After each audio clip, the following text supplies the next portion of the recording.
ठाण्याचे आमदार संजय केळकर यांच्या जनसेवकाचा जनसंवाद या उपक्रमाला नागरिकांचा उत्कृष्ट प्रतिसाद मिळतो आहे।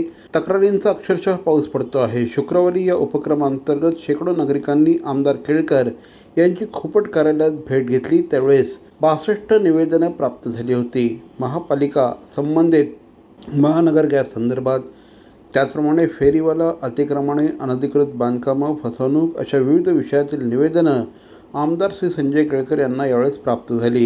यावेळेस खोपट कार्यालयामध्ये ठाणे जिल्हा हाऊसिंग प्रोटेक्शनचे अध्यक्ष सीताराम राणे, माजी नगरसेवक नारायण पवार, मनोहर डोंबरे, दीपक जाधव, सुरेश कांबळे, ओमकार चव्हाण, राजेश काळे, संतोष साळुंखे आदी उपस्थित होते।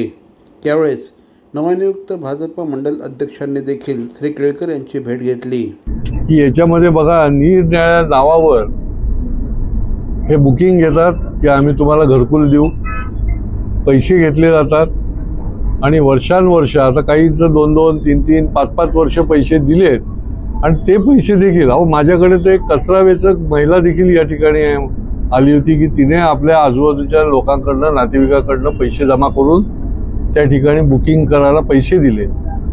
हा करोडो रुपयाचा घोटाळा आहे। हजारो लोक याच्यामध्ये अडकलेले आहेत असं प्रायमा फेसी लक्षात येत आहे आणि याची टीव्हीवर देखील जाहिरात दिली जाते असं मला या नागरिकांनी सांगितलं आणि त्याच्यामुळे फसवणुकीचे प्रकार रिअल इस्टेटमध्ये वाढलेले आहेत। एकीकडे विकासक पण फसवणूक करतो आणि दुसऱ्या बाजूला अशा प्रकारच्या निरनिराळ्या कंपन्यांच्या नावावर सबसे सस्ता सबसे अच्छा, आता गरीब माणूस लगेच त्याच्याकडे अट्रॅक्ट होतो आणि त्यामुळे याचा पूर्ण बंदोबस्त करण्याच्या दृष्टीने पुढच्या काळामध्ये आम्ही ही कारवाई करणार आहोत। ठाण्यामध्ये देवकोपरा या ऑफिसजवळ इन्फ्राटेक नावाची कंपनी आहे।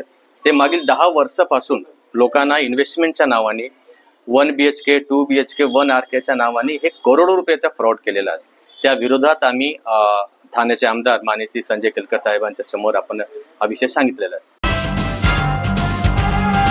ठाणे शहरातील भवानी ज्वेलर्सची प्रति ग्रॅम केवळ 250 रुपयांची घडणावळ सोने, चांदी, हिरे आणि प्लॅटिनमच्या आधुनिक आणि पारंपरिक दागिन्यांचं विश्वासार्ह दालन Bhavani jewellers, ice factory, Talao Pali, station road, Thane आणि कल्याण लाल चौक येथेही भवानी ज्वेलर्स।